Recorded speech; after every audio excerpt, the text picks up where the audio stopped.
오늘 고린도후서 5장 8절에서 10절 말씀과 에베소서 5장 16절 말씀입니다. 같이 한번 한 목소리로 같이 읽겠습니다. 우리가 담대하여 원하는 바 차라리 몸을 떠나 주와 함께 있는 그것이라. 그런즉 우리는 몸으로 있든지 떠나든지 주를 기쁘시게 하는 자가 되기를 힘쓰노라. 이는 우리가 다 반드시 그리스도의 심판대 앞에 나타내게 되어 각각 선악간에 그 몸으로 행할 것을 따라 받으려 함이라. 아멘. 에베소서 말씀 보겠습니다. 같이 읽겠습니다. 세월을 아끼라 때가 악하니라. 아멘. 기도합니다. 하나님 감사합니다. 오늘 주님 앞에 복된 주일을 맞이하여 함께 우리가 교회에 모여 함께 주님 앞에 예배드리게 하심을 감사합니다. 주님, 정말 우리 주의 삶 속에서 주님을 기쁘시게 하기를 소망합니다. 우리의 생각이, 우리의 마음이 정말 사랑하는 주님을 향하여 늘 있게 하여 주시옵소서. 그래서 우리 삶 속에서도 하나님의 은혜를 늘 경험하게 하여 주시고 그 안에 살아가는 삶 가운데 기쁨과 감사와 기도가 끊이지 않게 하여 주시옵소서.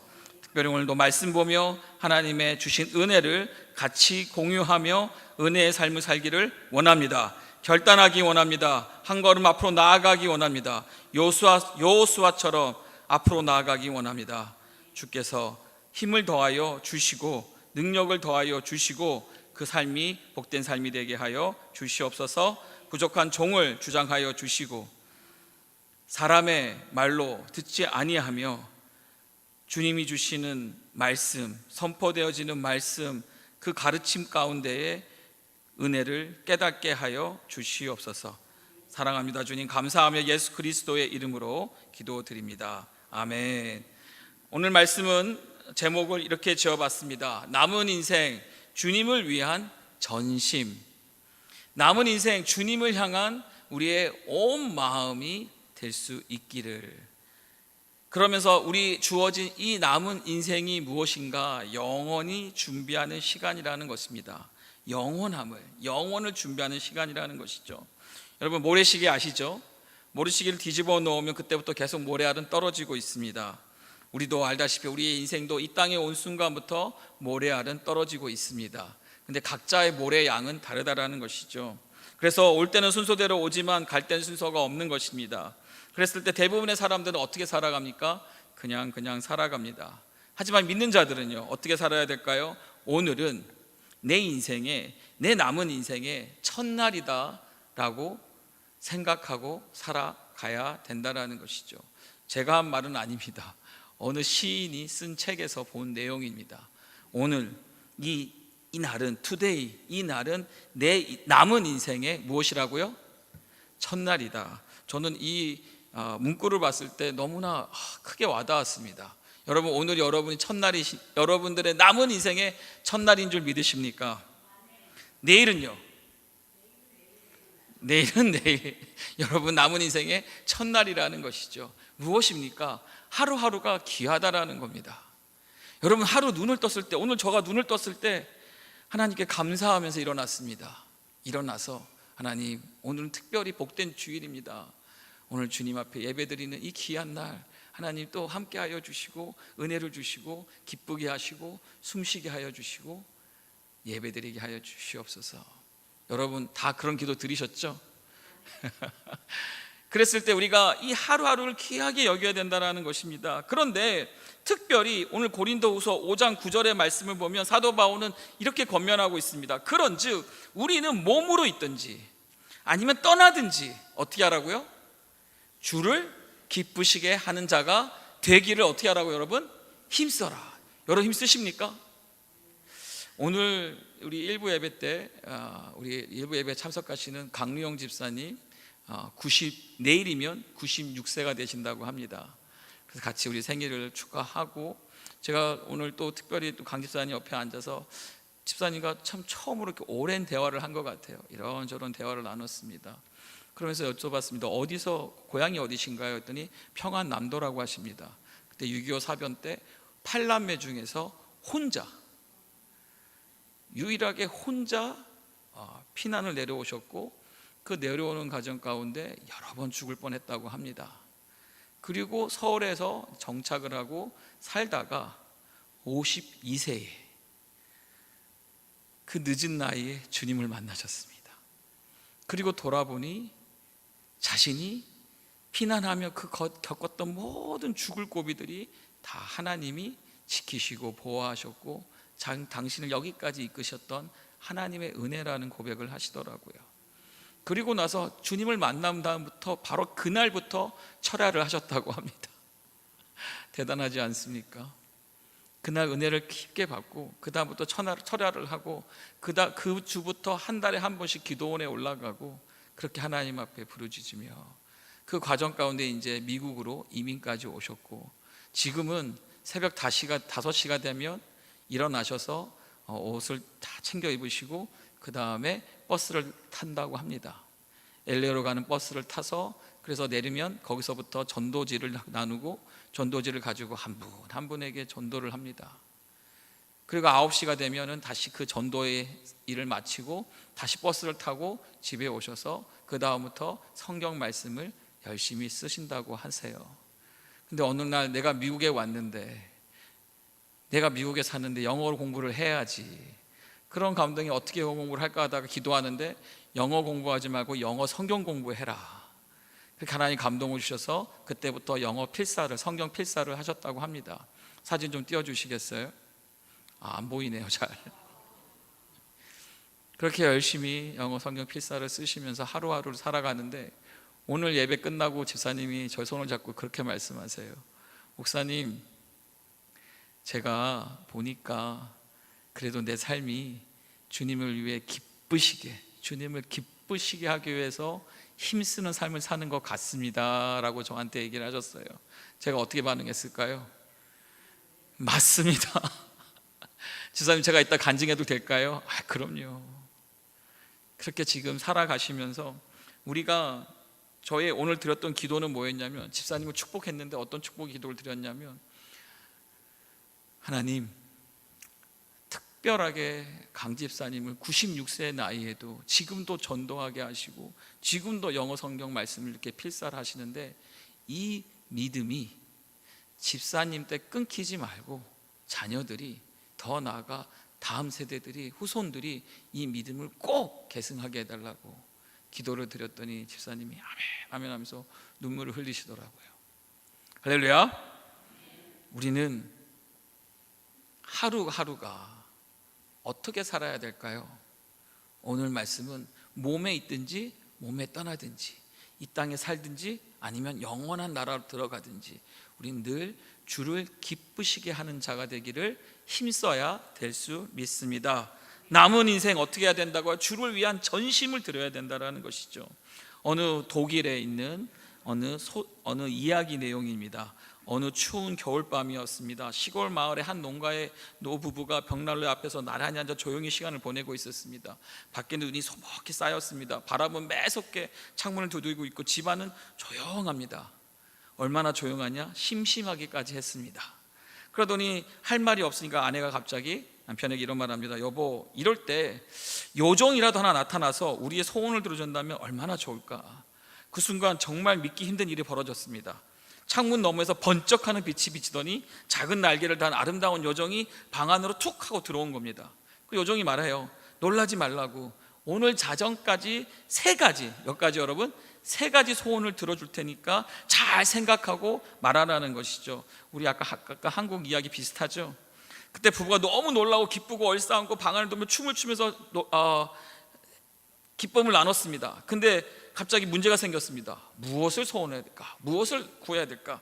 그러다가 남편이 말하죠. 야, 우리 맨날 우리 통장에 돈이 없어서 그렇게 막 어려움 사는데 우리 그냥 통장에 그냥 뭔가 물질 돈 다 달라고 구하자. 그럼 어떻게 했냐 했더니 아내가 말합니다. 아니야 여보, 우리가 아직까지 자식이 없어서 얼마나 불행한 삶을 살았어.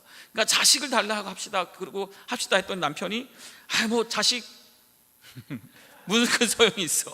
그게 무슨 큰 기쁨. 차라리 이 세상에서 우리를 모두 존경할 수 있는 그런 존경하는 명예를 있는 사람 살자라고 얘기를 합니다. 그랬더니 서로 계속 옥신각신하는 거예요. 답이 안 나오는 겁니다. 그러더니 점점 이 한숨도 깊어지고 막 뭐 어떻게 해야 되나 그러고 있는데 갑자기 아내가 배가 고파요. 그러더니 무심코 말합니다. 아우 진짜 이런 상황에 그냥 따끈한 소세지, 어디라고요 여러분? 독일이니까 소세지 하나라도 있으면 얼마나 좋겠냐, 기왕이면 팔뚝만한 거 하나 있으면 좋겠다 라고 말을 던진 거예요. 그 순간 갑자기 한 천장에서 팔뚝만한 소세지 하나가 뚝 떨어졌습니다. 그 상황을 본 두 사람이 멍하니 그걸 바라봤죠. 그리고 남편이 순간 얼굴이 빨개지며 소리칩니다. 아니 말이야, 이 중요한 시간에 아니 소세지 하나 때문에 소운을 하나 써버리면 어떻게 하냐고. 그랬더니 소세지가 좋으면 그냥 네 코에 붙여버려가지고 평생 떼지 말라 라고 말을 한 거예요. 그 말이 끝나기가 무섭게 소세지가 갑자기 움직이더니 아내 코에 탁 하고 달라붙습니다. 아내는 당하면 비명을 지릅니다. 아니 코에 거대한 소세지가 내 달린 거 보면 얼마나 놀랬겠어요. 남편도 이내 정신을 차리고 후회합니다. 이제 남은 소원은 몇 개요? 하나. 둘은 한숨을 쉬며 마지막 소원을 말합니다. 제발 아내 코에 붙은 소세지를 떼어주세요. 그리고 소세지는 사라지고 요 정도 미소를 지으며 사라졌다고 합니다. 우린 귀한 하루하루를 기도합니다. 우리가 주님께, 하나님께. 근데 무엇을 구하냐는 것이죠. 무엇을 구하고 어떻게 살아가냐는 것이죠. 우리가 많은 사람들이 돈을 벌려고 열심히 수고합니다. 또 이 땅에서 어떠한 명예를 얻으려고 열심히 수고합니다. 제가 새벽 4시에 새벽 기도로 오기 위해서 프리웨이 타면은요 참 놀랐습니다. 그 시간, 그 이른 시간에 많은 차들이 열심히 달립니다. 속으로 저 차들이 다 새벽 기도 가는 건 아닐 건데 다들 어디 가서 저렇게 바쁘게 살까? 도대체 무슨 목적을 갖고 사는 걸까? 근데 여러분 보십시오. 과연 무엇이 진정 가치가 있냐라는 것이죠. 지난 10주 동안 우리가 라이프 스트림 인카운터라고 해서 생명샘의 만남, 특별한 만남에 대해서 우리가 사마리아 여인이 예수를 만남으로 말미암아 그의 삶이, 예수 그리스도의 그 말씀으로 그의 삶이 완전히 바뀌었고 그 인생이 복받은 인생, 전도하는 인생, 하나님이 기쁨이 되는 삶을 산 것을 나누면서 묵상하면서 여러 가지 말씀의 제목들을 나누고 여기까지 달려왔습니다. 왜 우리가 기독교 신앙생활을 해야 되는지, 왜 우리가 예수를 믿어야 되는지, 우리가 왜 예배를 드리고 왜 기도를 해야 되고 우리가 왜 성경을 봐야 되고. 갑자기 처음 들으시는 얘기인가요? 그렇게 우리 해서 말씀을 나누면서 성령을 왜 받아야 되고 또 우리는 왜 교회에 나와야 되고 하면서 우리가 여기까지 달려왔고, 오늘 마지막 시간은 그러면 앞으로 여러분들의 남은 인생에 우리는 무엇을 구하고 어떻게 살아야 되는지 그 중심의 내용을 나누고 마무리하도록 하겠습니다. 자, 결국 우리는 무슨 가치를 위해 사냐는 것입니다. 여러분 여기 앞에 마이크가 있습니다. 그리고 여러분 이 마이크를 만들 때는 이 마이크를 하는 어떤 목적이 있었겠죠. 그리고 목적대로 써여졌을 때 이 마이크는 유용한 거 아닙니까? 근데 이렇게 마이크를 봤는데 여기가 보니까 쇳덩어리예요. 단단해요. 근데 지나가는데 못이 있어. 그럼 이걸로 뭘 해요? 못을 망치로 때려. 이걸로 때리는 거예요. 그러면 이게 그 역할을 하는 건가요? 목적대로 사는 건가요? 중요한 것은 우리는 이 모든 것이, 이 세상에 창조된 모든 것이 목적이 있는데 그 목적을 발견한 사람과 발견하지 않은 사람의 차이라는 것이죠. 특별히 누가 이 모든 마음을 창조하셨습니까? 하나님이 창조하셨고, 그러면 하나님의 사람 창조하신 이 사람은, 인간은 무엇을 목적으로 살아가야 되냐는 것이죠. 그랬을 때 우리는 하나님께서 자유의지를 주셨습니다. 그리고 자유의지를 통해서 우리는 선택을 합니다. 근데 그 선택이 정말 그 창조주의 원하는 목적대로 만들어진 이유대로 쓰임받는 이유대로 우리가 선택을 하고 나아가고 있냐라는 것이죠. 그랬을 때 우리에게 유익한 3가지 말씀을 나누고자 합니다. 첫째는 이 땅에 살고 있는 우리의 신분입니다. 내가 누구냐라는 겁니다. 둘째는 우리를 사랑하시는 아버지께서 우리를 이 땅에 살게 하고 계시는 목적이라는 겁니다. 왜 이 땅에 살게 하냐는 거죠. 왜 우리에게 시간이 주어졌냐는 거죠. 셋째는 우리의 삶 속에서 하나님의 뜻을 이루는 그 목적을 이루는 방법을 나누고자 합니다. 첫 번째, 이 땅에서 우리의 신분은 하나님의 자녀입니다. 요한복음 1장 12절 말씀입니다. 영접하는 자 곧 그 이름을 믿는 자들에게는 무엇이요? 하나님의 자녀가 되는 권세를 주셨으니. 여러분 이 요한복음 1장 12절의 말씀이 여러분들에게는 큰 감동이 되시나요? 다시 한번 질문하겠습니다. 여러분이 하나님, 이 모든 만물을 창조하신 하나님, 이 모든 만물을 주관하시는 하나님의 자녀가 되는 권세가 여러분에게 주어졌다고 합니다. 여러분 감동이 있으십니까? 여러분 춘향전 아시죠? 춘향전에 누가 나오죠? 춘향이가 나오고 또 이도령이 나오고 또 못된 사또가 나오죠. 그런데 여러분 그 내용을 자세히 보시면 이도령이 한양에 가죠. 그리고 과거 급제를 치르고 거기서 암행어사가 됩니다. 그런데 남원에 내려올 때 이도령이 무슨 꼴로 내려와요? 거지 꼴로 해가지고 내려오죠. 그래서 어떤 옷은 거지 옷을 입고 막 온갖 그런 것을 입고 내려옵니다. 이유가 있죠. 목적이 있지 않습니까? 그런데 그는 내려와서 거지로서 행색을 하고 다닙니다. 자, 질문입니다. 이도령의 고민이 무엇일까요? 자, 우선 거지니까 거지의 고민은 뭘까요? 오늘 한 끼를 먹을 수 있을까 없을까? 딱 보니까 저쪽에 조금 더 저 거지를 보니까 잘 먹는 것 같아. 이도령이 저 거지를 보고 나 저 거지를 쫓아서 친구해야겠다, 이런 고민을 할까요? 아니면 저 집 갈까 이 집 갈까, 오늘은 어디서 내가 구걸을 하면서 밥을 먹을까 하면서 막 돌아다니면서 구걸을 할까요? 어떤 친구는 바가지를 갖고 있는데 그 구걸 바가지가 내 거는 약간 작아 보이는데 쟤는 너무 커 보여. 와, 그럼 나도 저런 거를 가져야지, 이런 고민을 할까요? 진짜 안 할까요? 반대로 그는 암행어사 아닙니까? 탐관 오리들을, 부정부패를 하는 자들을 찾아서 그들을 고발하고 그들에게 벌을 내리고 백성들이 잘 살 수 있도록 인도하고, 그리고 나중에 어디로 가요? 한양에 올라가서 왕에게 보고하고 왕으로부터 칭찬, 충성대 칭찬받으면서, 그러면서 그 지위가 암행어사에서 어디로요? 영의정, 좌의정, 우의정, 그런 거를 어떻게 하면 올라갈 수 있을까? 이런 고민 하지 않을까요? 그 안에는 뭐가 있습니까? 마패가 있다라는 거죠. 이 마패, 그걸 가지고 자기는 돌아다니면서 비록 모습은 모양은 거짓골이지만 그는 암행어사로서의 신분으로 살아갔다라는 것이죠. 자, 여러분 다시 말씀으로 돌아옵니다. 여러분 누구라고요? 여러분 거지가 아니에요. 여러분 우린 거지가 아닙니다. 우리는 무엇이 있습니까? 내 가슴 속에 무엇이 있습니까?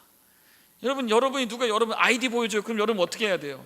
짠 하면서 난 하나님의 자녀입니다, 난 하나님의 아들입니다, 우리 하나님은 왕이시기 때문에 나는 하나님의 왕은, 나는 왕자이고 공주이고, 그것이 성경에 보면 권세로 주어졌다라는 거예요.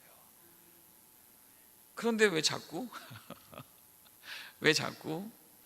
옆에 거지가 보면서 저 거지는 조금 더 잘 먹는 것 같아, 나도 저렇게 살고 싶은데, 저 옆에 바가지를 보더니 저 그 그릇 보면 나도, 내 거는 왜 새 그릇이고 쟤는 금그릇이야.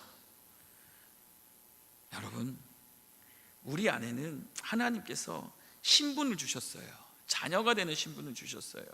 우리는 이 신분을 잊지 말아야 된다는 겁니다. 우리 삶 가운데, 장로님도 기도하셨지만 우리 삶 가운데 어려움과 역경이 있습니다. 하지만 아까 부른 찬양처럼 전능하신 하나님께서 우리에게 주신 그 은혜가, 그 역경이 아무리 닥쳐오고 힘들다 할지라도 그 아픔을 이길 수 있는 은혜, 특별히 하나님의 자녀로 내 안에 마패 같은 예수 그리스도의 이름을 우리에게 주셨다는 사실이죠. 그 권세를 믿으시길 바랍니다. 그 권세를 누려야 된다는 것이죠. 권세는 누리라고 준 것이지 그냥 조용히 간직하라고 준 거 아니지 않습니까? 어떻게 누려야 됩니까? 가서 하나님의 자녀로, 하나님의 아들로, 하나님의 대사로 살아가는 것이죠. 그런데 여러분, 다시 말씀을 보면, 고린도후서의 말씀을 보면 우리가 담대하여 원하는 바는 차라리 몸을 떠나 주와 함께 거하는 것이다. 사도 바울이 간절히 원했던 것이 있었어요. 사도 바울과 함께 했던 교인들이 원했던 것이 있었어요. 그것은 이 땅에 있는 것이 아니라 어디로요? 하나님 나라로, 천국으로 가는 것이 간절히 원함이에요. 여러분, 그런 원함이 있으십니까? 아멘. 아직도 거지 저기 거지는 음악이 조금 더 좋아, 내 잠자리보다 조금 더 좋은 것 같아. 여러분, 이런 걸 연연하시겠어요? 우리는 차라리 천국에 제가 성령 체험을 하고 나서, 제가 은혜를 받고 나서 마치 베드로처럼 여기다 초막을 짓고 싶었어요. 차라리 여기서 살고 싶다. 왜? 내려가면 다시, 제가 기도원에서 은혜를 받았거든요. 다시 땅에 내려가면, 다시 일터로 내려가면, 야, 그 삶보단 차라리 여기가 너무 좋다. 그랬던 기도가 있었어요. 차라리 하나님 저도 천국으로 데려가십시오. 저희 어머님이 나중에 한번 어머니 사모님이 갑자기 저한테 옛날 얘기를 하시면서 당신이 젊었을 때 꿈 가운데 천국을 다녀오셨대요. 난 몰랐어요. 진짜요 어머니? 천국을? 하면서 천국 얘기를 하는데 막 설명하는데, 그런데 설명하는 사람하고 듣는 사람하고 그 감동이 똑같을까요? 어머니는 막 설명, 저는 이제 감동이 좀 덜하죠. 아, 그래요? 근데 보세요, 어머니의 삶 속에서 천국은 실제입니다. 보았기 때문에. 그러니까 죽음이 두려움이 아니라 어디요? 그 꿈에서 봤던 그 기쁘고 그 아름답고 찬란하고 막 그냥 있는 자체만으로도 너무 기쁨이 충만한 그곳을 기다리고 준비하고 그것을 기대하면서 살아가는. 반대로 저는 들었지만 아직 그 감동은 없는 거예요. 좋은 곳은 알아요. 기쁨이 있다는 거에서 땅바닥에 다 금으로 깔렸대요. 근데 가끔 그러잖아요. 여러분 왜 자꾸 땅바닥을 가지고 살려고 말려고 노력하냐고. 그렇게 다른 차원이 있는데, 중요한 것은 사도 바울도 알아요. 교인들이 알아요. 천국에 가는 게 좋은 걸 아는데 왜 이 땅에 우리를 두고 살게 하시냐라는 거죠. 자, 다시 예수님으로 돌아갑니다. 예수님도 이 땅에 오셔서 요한의 세례를 통하여서 그가 하나님의 아들이심을 모든 그 함께 자들에게 선포합니다. 공포합니다. 하나님이 알려주십니다. 그러고 나서 예수님의 궁극적인 목적이 십자가에 돌아가셔서 우리의 죄를 다 지시고 십자가에 돌아가시고, 더 나아가서 거기서 부활하셔서, 예수님의 궁극적인 목적은 부활하셔가지고 우리에게 그 십자가 죄사함과 더 나아가 부활과, 우리도 부활할 수 있는 그것을 목적으로 이 땅에 오셨는데, 중요한 것은 예수님이 요한의 세례를 받고 나서 바로 십자가로 간 것이 아니라 3년 반이라는 시간을 이 땅에 사셨다라는 거죠. 왜 하나님 우편으로 안 가시고 왜 이 땅에서 3년 반이라는 시간을 살았냐는 거죠. 우리는 누군가는 100년을, 누군가는 80년을, 누군가는 70년을, 누구에게는 10년을, 누구에게는 6개월이라는 시간을 하나님이 왜 주시냐는 거죠. 우리는 그것에 답을 알아야 합니다. 그래서 우리가 모래시가 뒤집어짐부터 우리의 남은 인생이 그 목적을 알아야 된다는 것이죠. 무엇입니까? 바로 주님을 기쁘시게 하는 자가 되도록 우리에게 하나님께서 이 땅에서의 삶을 허락하셨다라는 거예요. 자, 주님을 기쁘시게 한다는 게 뭘까요? 그래서 저는 이렇게 풀었습니다. 이 땅에 살 때 우리가 믿음의 작품, 무엇이요 여러분? 믿음의 작품을 만드셔야 합니다. 자, 그냥 작품을 만드는 게 아닙니다. 그때 어떠한 모양, 어떠한 우리가 생각하는 그런 그냥 보기 좋은 작품을 만드는 게 아니라 무엇을요? 믿음의 작품을 만드시기 원하신다라는 거예요. 그러니까 우리 삶의 모든 삶의 수고와 우리의 모든 하는 모든 것들이 이 믿음의 작품이 만들어져야 된다는 겁니다. 두 번째는 우리가 그리스도의 심판대 앞에 선다라는 겁니다. 고린도후서 9장 8절 9절이죠. 보시면 기쁘게 하신 자가 되기를 힘쓰로나 이는 말씀하십니다. 우리가 다 반드시 어디요? 그리스도의 심판대 앞에 드러나 각각 선악간에 그 몸으로 행한 것을 따라 받으려 함이니라. 무엇을 받는다는 거예요? 첫 번째는 심판대 앞에 누구나 쓴다라는 겁니다. 그리고 심판대 앞에 설 때 각각 무엇을 통해서? 행한 것을 통하여서, 선악간에 행한 것을 통해서 믿음의 작품을 따라서 상급을 하나님이 주신다고 말씀하시는 거예요. 예수님께서 가르치십니다. 누가복음 19장에 보시면 문화의 비유를 드십니다. 그러면서 10 종들에게 각각 한 문화를 줍니다.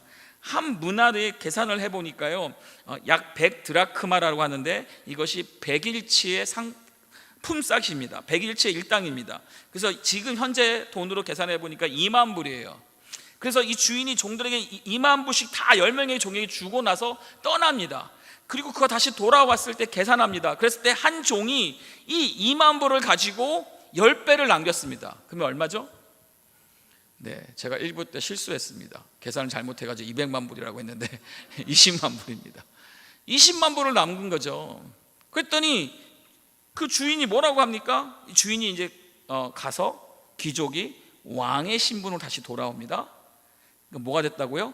왕이 된 거예요. 그러면서 착하고 충성된 종아, 내가 너에게 맡겼을 때 너가 10배를 남겼으니까 내가 너에게 10개의 성을, 10개의 고을을, 이제 왕이 됐으니까 그냥 귀족이 아니라 이제 왕이 됐으니까 이제는 그 종에게 10개의 도시를 맡긴다고 말합니다. 아멘이 없으시네요. 할렐루야가 없으시네요. 막 생각만 해도 여러분 익사이팅하지 않습니까? 2만 불을 어떻게 뭘로 만들었다고 여러분? 20만 불. 여러분 하실 수 있지 않습니까? 충성되게 일하면, 이 수고를 다하면 20만 불 만드는 거 왜 못하겠습니까? 하나님이 도와주시면 당연히 하죠. 왜 못하겠습니까? 그리고 그 한 달란트를 맡겼을 때는 맡겼던 주인이 어떤 마음일까요? 아무에게나 맡길까요? 그 귀족에게 종이 10명밖에 없었을까요? 아니요, 많이 있었습니다. 근데 누구한테 맡겨요? 믿는 자에게 맡기죠. 능력이 있어 보이는 자에게 맡기죠. 그랬을 때 맡겼을 때 10배를 남겼다라는 것이죠. 그리고 그 성과로 하나님께서 10고을을 다스리는 권세를 주십니다. 두 번째 종은 5문화를 남겼습니다. 5배를 남긴 것이죠. 얼마죠? 계산해 보면 10만 불입니다. 그랬을 때 결과는 다르지만 역시 충성한 만큼에 따라 비례된 상급을 받습니다. 이 종에게는 5고을을 주십니다. 그 주님이 공정하게 주신다라는 것이죠. 그런데 문제는 누구예요? 한 종은 한 문화를 그대로 어디에? 수건에 싸서, 그러면서 잘 보관합니다. 그래서 말합니다. 우리 주인이 불같아서, 우리 주인이 무서워서, 우리 주인이 너무나 공의의 하나님이니까, 공의의 주인이니까 하면서 그걸 잘 써서 모아둡니다. 그래서 왔을 때 내가 잃어버리지 않았다고, 내가 손해를 보지 않았다고 당당하게 말하는데 주님이 어떻게 하시죠? 책망을 하시죠. 그리고 그 한 문화를 어떻게 합니까? 빼앗습니다. 근데 저는 여기서 참 놀라운 메시지를 받습니다. 빼앗아서 누구한테 줘요? 10문화를 가진, 10배를 번 그 종에게 그 한 문화조차 주더라는 거죠. 자, 맡은 것을 활용하지 않는 책임 회피에 대한 심판이 따르다는 것입니다. 다시 말하면 은혜를 헛되이 받지 말라는 경고라는 것이죠. 우리가 이 땅에서 주님께 받은 문화 뭐가 있습니까? 복음, 은사, 시간, 재능, 각자에게 주신 다른 것이 주어졌지만 우리가 주님 오실 때, 다시 오실 때 우리는 그 모든 것을 심판대 앞에서 주님께 드린다라는 것이죠. 저와 여러분 모두 다 잘하였도다 착하고 충성된 종아라는 음성을 들을 수 있기를 바랍니다. 축복합니다. 문제는 준비를 하고 계시냐라는 거예요. 빌립보서 3장 13절 14절입니다. 형제들아, 나는 아직 내가 잡은 줄로 여기지 아니하고 오직 한 일, 즉 뒤에 있는 것은 잊어버리고, 내가 이번에까지 한 건 다 잊어버립니다. 무엇이요? 앞에 있는 것을 잡으려고 표대를 향하여 그리스도 예수 안에서 하나님 이 위에서 부르신 부름의 상을 위하여 어떻게 한다고요? 달려간다라는 것이죠. 달려갈 수 있기를 바랍니다. 앞으로 갈 수 있기를 바랍니다. 이전 것은 잊어버리고 오늘부터 다시 한번 결단합니다. 주님을 기쁘시게 하기 위해 내가 힘쓰노라. 그러한 결단이 있기를 바랍니다. 남은 시간, 남은 인생 우리는 왜 주셨습니까? 준비하라는 겁니다. 영혼을 위해 준비하라는 겁니다. 강 집사님이 차로 이렇게 가면서 얘기 나누는데 갑자기 그러세요. 구 집사님이 자꾸 자신을 부른다고. 그러면서 구 집사님이 천국에 가셔서 하시는 말씀이, 여기는 아프지도 않고 힘들지도 않고 눈물도 없으니까 빨리 와 그러신대요. 그래서 강 집사님한테 제가 뭐라고 그랬을까요? 집사님, 언제든지 가실 수 있지만 집사님은 정말 준비 잘하고 있습니다. 그리고 하루하루 주시는 그 시간 복된 시간입니다. 그리고 축복 기도를 해드렸어요. 다시 우리의 신분으로 돌아갑니다. 우리는 누굽니까? 하나님의 자녀입니다. 그런 우리가 앞으로 달려가는 그 발걸음은 고린도전서 9장 24절에 이렇게 말하고 있습니다. 운동장에서 다름질하는 자들이 다 달아날지라도 오직 상 얻는 자는 누구라고요? 모두 다 열심히 뛰지만 상 얻는 자는 누구라고요? 하나라는 겁니다. 그래서 말합니다. 너희가 알지 못하느냐?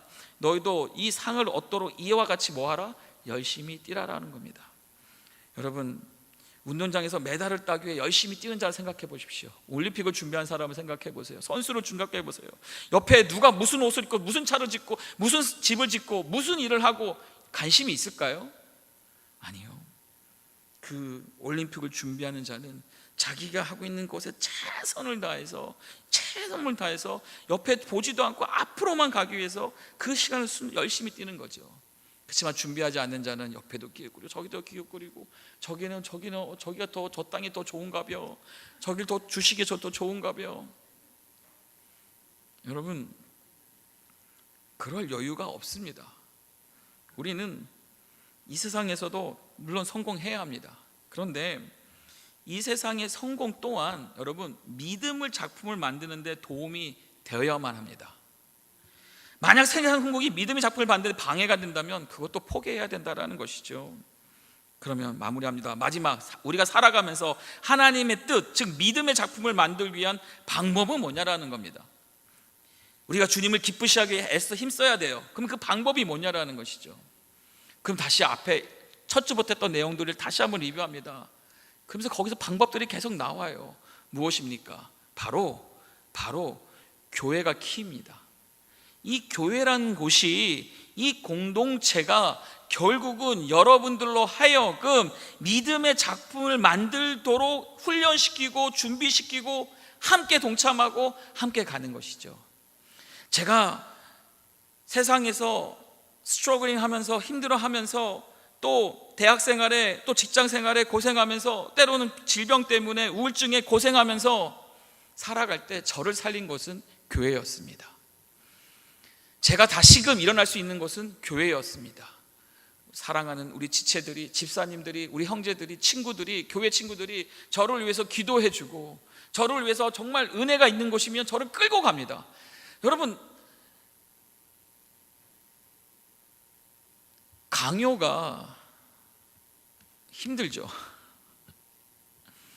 그런데 돌아보면 중풍병자를 내 친구가 들고서 주님의 지붕에 올라가서 지붕을 뚫고 주님 앞에 내려가기까지 중풍병자는 원했을까요? 원하지 않았을까요? 놀랍게도 중풍병자는 온몸이 마비돼서 말을 못하고 의사소견을 못합니다. 저는 차라리 그게 은혜라고 생각합니다. 왜죠, 여러분? 은혜로 가는 게 맞습니다. 예수님 앞에 가는 것이 맞습니다. 그런 강요에 끌려서 가는 것이 맞습니다. 저도 그랬죠. 저는 그냥 집에서 다 커튼 치고 나는 빛이 싫고 밖에 나가는 게 싫고 그냥 집 안에 내 방에 아무도 너 건터치미 날 건드리지 마. 그러면 여러분 죽습니다. 그런데 어머님이, 아버님이, 친구들이, 선교사님이, 아시는 전도사님이, 제가 했던 사역 중에 놀랐던 거는 한 성도님이 당신의 자녀가 정말 좋은 학교죠. 웨스트포인트라는 곳에 가서 공부를 하는데 하다가 거기서 2학년 때쯤에 아이가 중퇴를 하고 나옵니다. 무슨 이유 있는지는 부모님은 몰라요. 근데 문제는 이 아이가 중퇴하고 돌아와서 방에 들어가 가지고 10년째 안 나오는 거예요. 그 소식을 듣고, 그 얘기를 듣고 저한테 좀 목사님 좀 와주시면 안 될까요? 목사님도 어려운 시간이 있었으니까 뭔가 좀 도전을 주고 목사님이라 조금 더 위로해 주시면 안 될까요? 제가 갔죠. 두들겼죠. 문 안 열어줍니다. 그런데 집사님이 그럼 떠나갈 때 그럽니다. 그래도 너무 감사합니다. 그래도 목사님이 저희 집 안에 들어오신 것만으로도 은혜입니다. 그 발걸음도 하나님 주신 은혜라고 합니다. 그 이후에도 제가 2번, 3번 더 갔습니다. 그런데 여러분, 어떤 결과가 일어난 줄 아세요? 그러고 나서 한참 시간이 지났는데 연락을 왔습니다. 우리 친구가 다시 운전을 시작했다고, 다시 방에서 나와서 다시 공부를 시작했고 다시 조금씩 사람들을 만나기 시작한다고. 여러분, 교회가 킵니다. 무엇입니까? 교회를 통해서, 우리 안에 있는 모임을 통해서, 우리 구역을 통해서 여러분들이 끊임없이 하나님을 기쁘시게 하는 데에 우리가 함께 수고하고, 함께 사랑의 수고를 나누고, 함께 고생하고, 함께 이끌어주고 당겨주고, 때로는 누가 넘어지고 안 일어나려고 하고 가기 싫다고 할 때 누가요? 교회 공동체가 이 일을 하라는 것이죠. 여러분, 믿음의 작품이 무엇입니까? 결국 영혼 하나를 살려내는 게 믿음의 작품 아닙니까? 힘들어 고통받고 어렵고 외로운 영혼들에게 힘을 주고 새롭게 하고 다시금 뛰게 하고 같이 달릴 수 있게 하는 것이 믿음의 작품 아닙니까?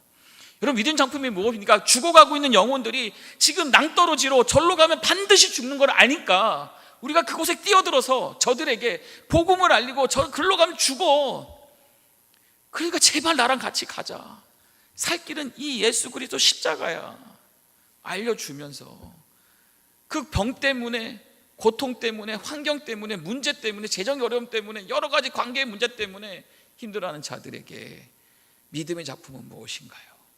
저들을 살려내는 게 믿음의 작품 아닙니까? 그럼 우리가 왜 전도를 해야 됩니까? 왜 선교를 해야 됩니까? 제가 이 말씀 드렸죠.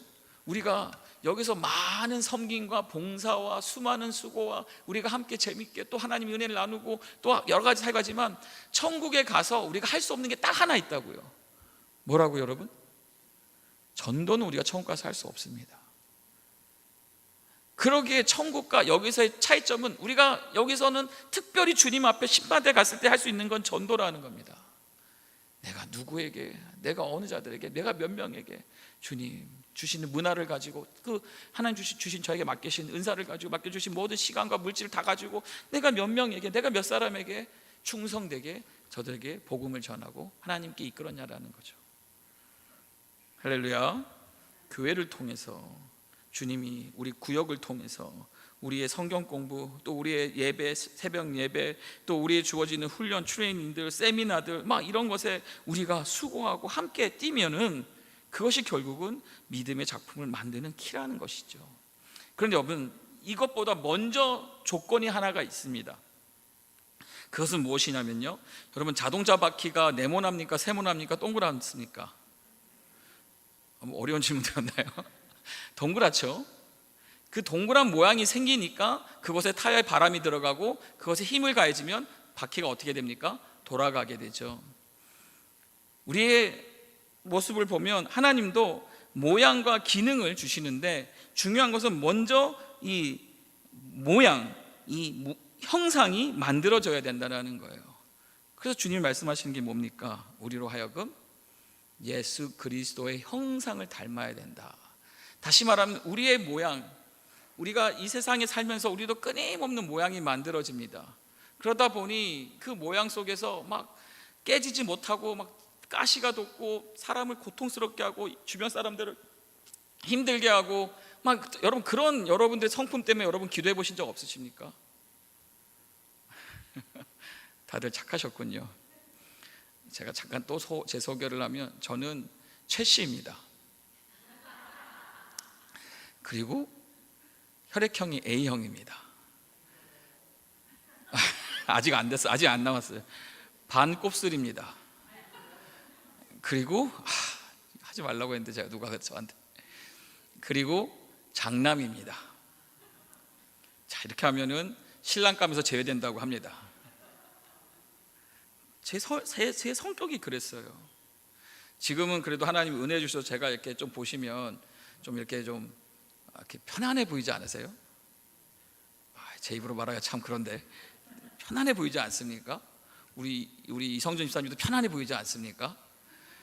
이게 다 하나님 은혜예요, 여러분. 원래 저는 이렇지 않았어요. 제가 10대, 20대만 해도 허리가 27인치였습니다. 굉장히 사람이 샬프했고요, 주변 사람들이 저랑 대화하는 걸 어려워했습니다. 무슨 고민도 없었는데 뭐가 이렇게 맨날 고뇌에 찬 얼굴을 하고 있고요. 사람들이 모든 이렇게 롤링페이퍼 쓰잖아요. 그러면 바람이 지나간다 막 이렇게 쓰고요, 좀 성격이 좀 좋아지면 좋겠다 막 이런 쓰고요, 교회를 다니면서도, 신앙생활을 하면서도. 근데 참 놀라운 것이 모양을 하나님이 만들어 가시더라고요. 모양이 만들어져야 돼요. 성령님이 우리 안에 들어오시면 무슨 일을 하십니까? 성령님이 우리 안에 들어오시면 성령님의 말미암아 나 안에 열매가 맺어집니다. 무슨 열매죠? 성령의 열매죠. 그 열매가 무엇입니까? 바로 갈라디아서 5장 22절 23절이죠. 오직 성령의 열매는 무엇입니까? 사랑과 희락과 화평과 오래 참음과 자비와 양성과 충성과 온유와 절제니 이 같은 것은 금지할 세상에 어떤 법도 없다라고 말합니다. 성령이 내 안에 들어오면, 성령님이 내 안에서 역사를 하기 시작하시면 믿음의 작품을 만들기 전에 먼저 모양이 만들어지는데, 그것이 뭡니까? 성령의 사람, 예수 그리스도를 닮아가는 사람. 누가 봐도 저 사람은 정말 예수님처럼 산다, 정말 예수 그리스도의 형상이 있다, 그렇게 인정을 받는 것이 먼저라는 것이죠. 어느 날 제가 대학생 때 앞에서 찬양 인도를 하고, 저도 성가 가운을 입고 성가를 다 마치고 이제 모두 끝나고 이제 펠로시포로 걸어가고 있는데, 갑자기 어느 노신사분이 오셔가지고 등을 톡톡 칩니다. 그러면서 형제, 참 찬양하는데 그 얼굴에서 어쩜 그렇게 빛이 나는지. 제 입으로 제가 말하기 참 그렇지만 그분이 한 얘기예요. 그러면서 참 은혜가 넘칩니다. 처음 오신 분이었어요. 근데 그분이 그렇게 하면서 어쩜 그렇게 웃으면서 찬양할 수 있냐, 그래서 저한테 비결을 물어보시는 거예요. 뜬금없이. 제가 뭐라고 했을까요? 제가 낯을 엄청 가립니다. 그래서 네 그러면서 은혜 받았습니다, 은혜 받았습니다, 은혜 받았습니다 그러면서 그 자리를 떠났어요. 근데 그날 밤에 기도하는데 그냥 눈물이 펑펑 나는 거예요. 내가 이러지 않았는데, 난 이런 사람이 아니었는데, 주님께서 나를 이렇게 인도해 주시더니 이런 말까지 듣게 하는구나. 하나님 앞에 막 감사하면서 눈물을 드렸습니다. 무엇입니까? 성령 충만을 유지하여서 성령의 열매를 맺음으로 우리가 이 모양, 믿음의 작품을 만들 수 있는 예수 그리스도를 닮은 예수 그리스도의 형상이 우리 안에 먼저 드러나야 된다는 겁니다. 이 열매는 우리의 언행을 붙잡습니다. 여러분 아시나요? 이 은혜는요, 여러분들의 표정도 붙잡습니다. 여러분의 몸짓도 붙잡습니다. 왜? 성령이 충만하면, 그 은혜가 넘치면 그렇게 하나님께 성령을 통하여 나를 바꿔간다는 표현이 뭐고, 나를 완성, 온전해 가게 만드신다는 것이죠. 그래서 결국은 이 땅에서 주님이 부르시는 그날까지 모래알이 떨어지고 있는 이 상황에서 우리는 무엇을 준비해야 되냐? 우리는 끊임없는 성령의 열매를 맺기 위해서 우리는 끊임없이 성령 충만해야 될 줄 믿습니다. 어떻게 해야 된다고요? 날마다 매일같이 성령 충만을 우리는 강구하고 성령 충만을 유지해야 된다는 것이죠. 이게 참 놀랍죠? 어제 은혜 받았는데 그 다음날 여러분 성령 충만하십니까? 여러분 교회에서 은혜 막 충만하고 갔는데 집에 갔더니 갑자기 또 집안에서 그러면서 갑자기 빠락 화를 내고, 제 얘기 아닙니다. 그러지 않습니까? 믿음의 작품을 하나님이 만드시기 원하시면서 우리로 하여금 성령 충만할 것을 강조하시면서 성령 충만을 사모해야 되고, 성령 충만을 사모하려면 비결은 뭡니까? 성령님께 순종해야 된다는 거예요. 우리가 육의 소욕을 쫓아가는 게 아시냐? 누구요? 성령님 하시는 말씀, 성령님이 기쁘시게 하는 것, 그것에 내가 순종하는 겁니다. 결국은 어디로 갑니까? 믿음의 작품으로 가는 겁니다. 결국은 어디로 갑니까? 전도하는 거고 선교하는 겁니다. 여러분 보세요. 여러분 주변 환경을 한번 보세요. 주변 환경에 참 이상하게도 나를 힘들게 하고 어렵게 하는 사람들이 꼭 있지 않습니까? 왠지 아세요? 여러분 왠지 아세요? 저들과 싸우고 대적해서 마귀야 물러가라? 아니에요. 그 주시는 목적은 그들로 하여금 내가 성령의 사람이 되기를 원하시는 거예요. 내가 바꾸길 원하고 내가 성령의 열매를 맺도록 그렇게 어렵고 힘든 사람들을 내 옆에 두시더라는 것이죠. 갑자기 인사를 옆에 분을 보시면서 감사합니다.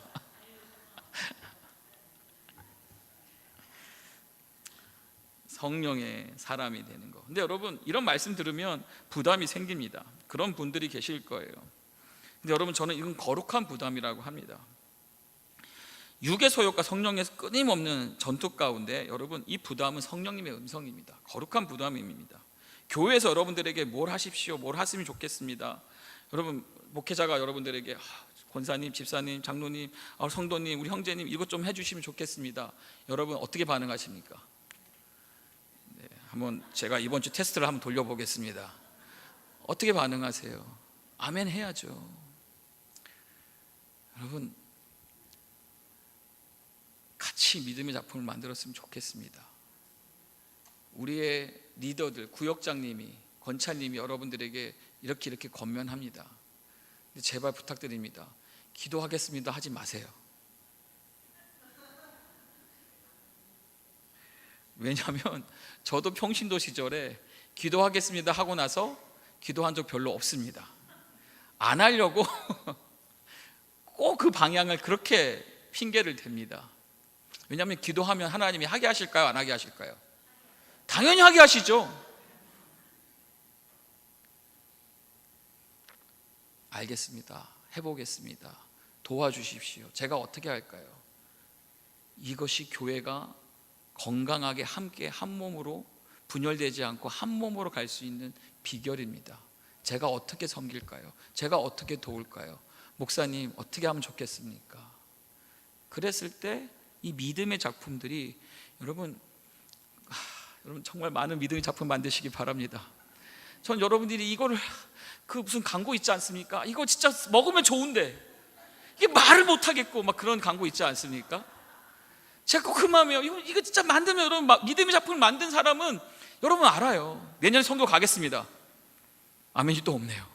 내년에 선교 가겠습니다. 옆에 분에게 당신이 갑니다. 이게 알아요. 믿음, 이걸 아는 사람은 진짜 그것을 통해 누리는 그 행복, 기쁨, 충만, 막 그 감동할 수 없는 감격, 내 안에 속에서부터 내 심령이 막 즐거워하는, 내 눈물이 그냥 막 쏟아지는, 한 사람이, 한 영혼이 정말 주국을 할 수 없는 지옥가 가고 있었는데 나의 그 작은 수고가, 나의 물질이, 나의 기도가, 그 심령이, 그 영혼이 천국으로 가서 성경 말씀에, 하나님의 생명의 말씀책에 이름이 썼다라는 거, 여러분 이거는 평생에 내가 누릴 수 있는 그 어떤 것을 소유해도 누릴 수 없는 기쁨입니다. 우리 모두가, 우리 생명생교 성도님 모두가 다 줄 서가지고 목사님 저 갑니다, 저도 갑니다, 저도 갑니다, 저도 갑니다. 그 제가 기쁜 마음으로 집사님은 계시고요, 권사님은 가시고요, 막 이렇게 한번 막 보세요 여러분. 자, 마무리하겠습니다. 조금 길었습니다. 결국 뭡니까? 그리스도의 심판대 앞에 쓴다라는 겁니다. 그래서 우리는 준비하는 겁니다. 무엇을요? 상급을. 우리가 여기서도 열심히 여러분 보험료 내고 있지 않습니까? 여러분 이런 보험 저런 보험 막 보험 내지 않습니까? 왜요? 미래를 준비하는 거 아닙니까? 근데 우리는 영원한 미래가 있지 않습니까? 그것을 어떻게 준비한다고요? 바로 믿음의 작품을 드리는 것입니다. 그러면서 함께 교회를 통해서 주님의 성품을 닮아가면서 그 과정을 가는 것이죠. 그랬을 때 우리의 삶 속에서 성령님의 임재를 인정하시고 성령님 앞에 겸손한 삶을 사시고 더 나아가 믿음의 작품을 만드는데 우리가 또 동참하면서 주님께 영광 돌리며 함께 그 기쁨을 누리고 함께 그것을 나누며 살아갈 수 있기를 주님의 이름으로 축복합니다. 축복합니다.